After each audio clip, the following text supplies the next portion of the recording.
Jai Bharat, all my dear Advaitians. Welcome to Advait Achievers. Children, till our previous videos, we have finished discussing the light reaction part and also the chemiosmotic hypothesis, which tells us how ATP synthesis takes place. So in this video, we are going to discuss the second step in photosynthesis, that is the dark reaction.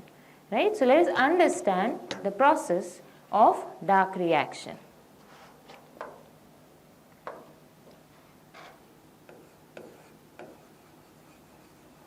Why are we calling this reaction to be dark reaction? Right? We have to remember, children, dark reaction, that doesn't mean that it is taking place at night. This process does not require light, and hence we are calling it dark reaction. So we can say it is light independent reaction. Right? We will call this to be light independent reaction.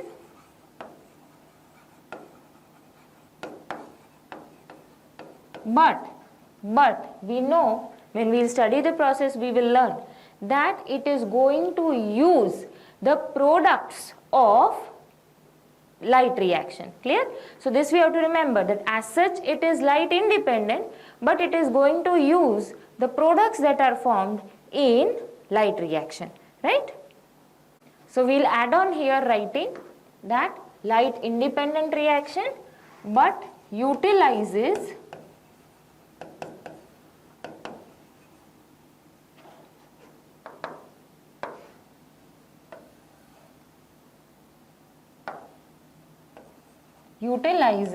the products of light reaction. Now when I say products of light reaction, which products am I talking about? I am talking about what things were synthesized in light reaction? ATP and NADPH2.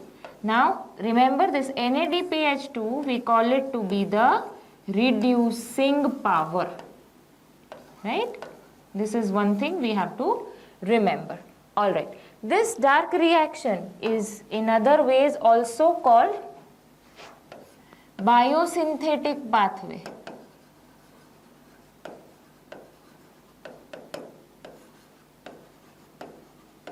Now why we are calling it biosynthetic? Synthetic माने कुछ synthesize करना.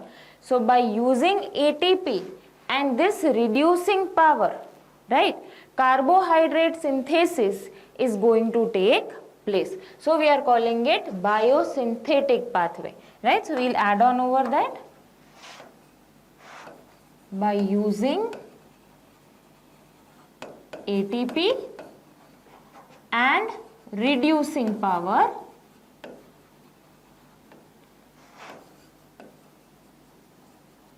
carbohydrate synthesis, that is glucose is going to be synthesized. इसलिए हम लिख रहे हैं carbohydrate synthesis. Carbohydrate synthesis takes place, right?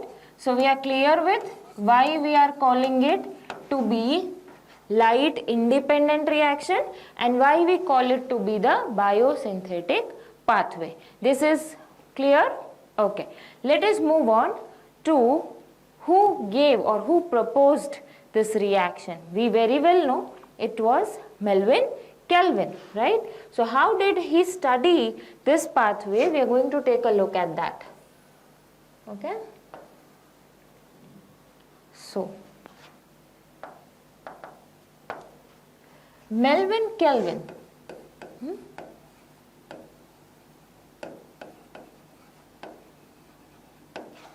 used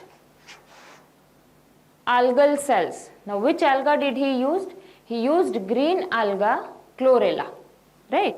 So Melvin Kelvin used the radioactive carbon, that is C14, alright, and tried to trace the pathway. Okay? So Melvin Kelvin used the radioactive carbon, right, that is C14, to trace the pathway. Trace the pathway माने क्या क्या reactions हो रहे हैं और कौन से बीच बीच में कंपाउंड सिंथेसाइज हो रहे हैं, राइट. सो टू ट्रेस the pathway. Okay, he used this, but there has to be some cells on which this experiment will be done, you know, to understand. So what he used was the green alga chlorella, right, and green alga chlorella, right, was used. Now that green alga, right, was then exposed to sunlight, and then took those algal cells and killed them in hot methanol. So again I am repeating, green alga chlorella, right, that was exposed to sunlight, right.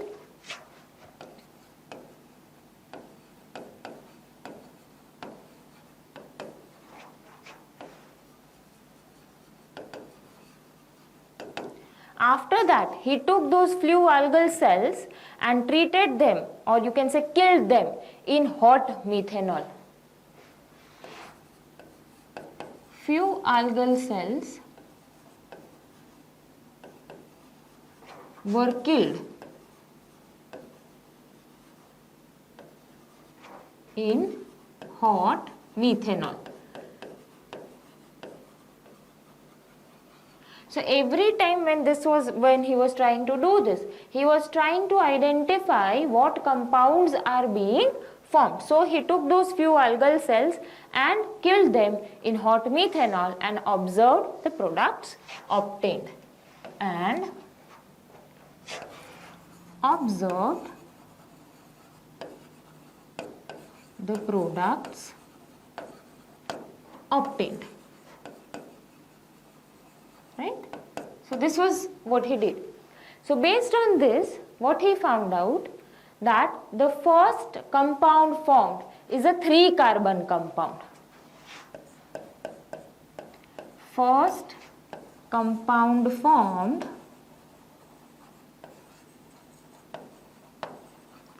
is a 3-carbon compound.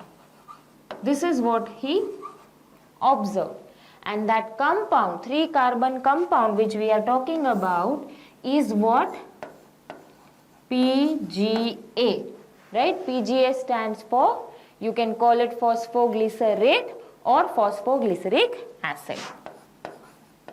Phosphoglycerate or phosphoglyceric acid, right? In short, we call it PGA, right? And what he anticipated, right, that the carbon dioxide which is taken in, it is accepted by a 2-carbon compound, right? So what he anticipated, pay attention to what I have to say now. He anticipated that this carbon dioxide which is taken in is accepted by a 2-carbon compound, right, and so it was forming a 3-carbon compound. Clear? This was his anticipation, but this was wrong. But it was not the case, right? This carbon dioxide molecule is not accepted by a 2-carbon compound. Instead, what it is, that it was accepted by a 5-carbon compound.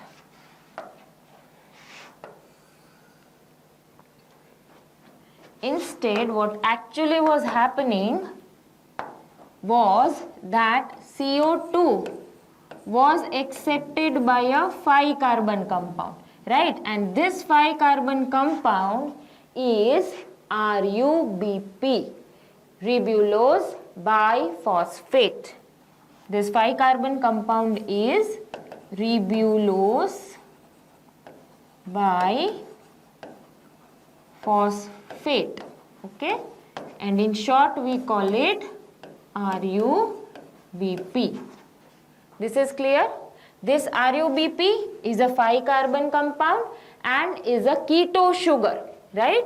It is a keto sugar. Remember this.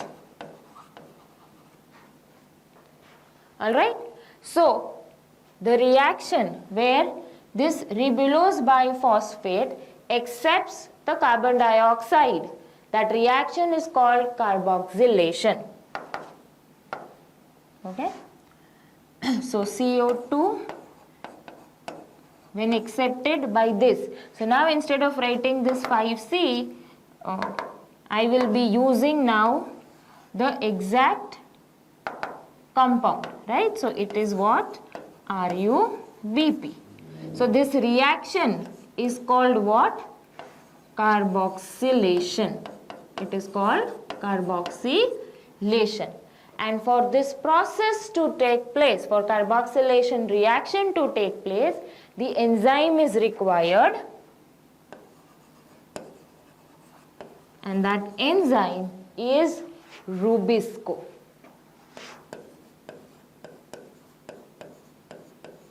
Okay? Rubisco stands for ribulose, right? It stands for ribulose carboxylase oxygenase. Ribulose carboxylase oxygenase. All right. This enzyme is very, very important, right? Because, pay attention, Rubis stands, they have taken it from ribulose. C for carboxylase, O for oxygenase. It means this enzyme can act as a carboxylase as well as an oxygenase. ठीक है? ये दोनों तरीकों से काम कर सकता है. कार्बोक्सिलेज भी बन सकता है, यूज हो सकता है, और एज एन ऑक्सीजिनेज भी यूज हो सकता है. पर its nature, whether it will act as a carboxylase or it will act as an oxygenase, right, is decided by external factors, right? Its nature is decided by external factors, and that external factors, right, one of the external factor is concentration of carbon dioxide and oxygen. If the concentration of carbon dioxide is more, it acts as a carboxylase because it has a higher affinity, okay, and if the oxygen concentration is more, it is acting as an oxygenase, right? That was one of the external factors I told you. So this enzyme plays a very, very important role in this dark reaction, right? So let us now understand the steps of Calvin cycle or C3 cycle. See, we have to remember one thing. The first product, or you can say the first compound formed, is a 3 carbon compound, correct? So we are calling it to be C3 cycle. Remember, because of this we are calling it to be C3 cycle, okay? And so I am adding here. So we are calling it to be what? Dark reaction. Why we are calling dark reaction? That we learnt. We call it C3 cycle. Why? Because the first compound formed is a 3 carbon compound. So we are calling it C3 cycle, or we also call it to be Calvin cycle on the name of the scientist, right? So dark reaction or C3 cycle or Calvin cycle. Okay, now this process or this cycle takes place in 3 steps, okay? Those 3 steps are, the first step is carboxylation, all right? The second one is reduction,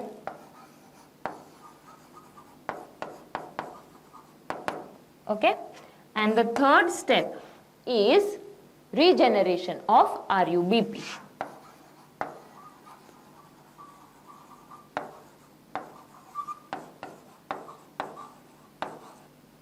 This is clear to everyone, right? I hope you have followed.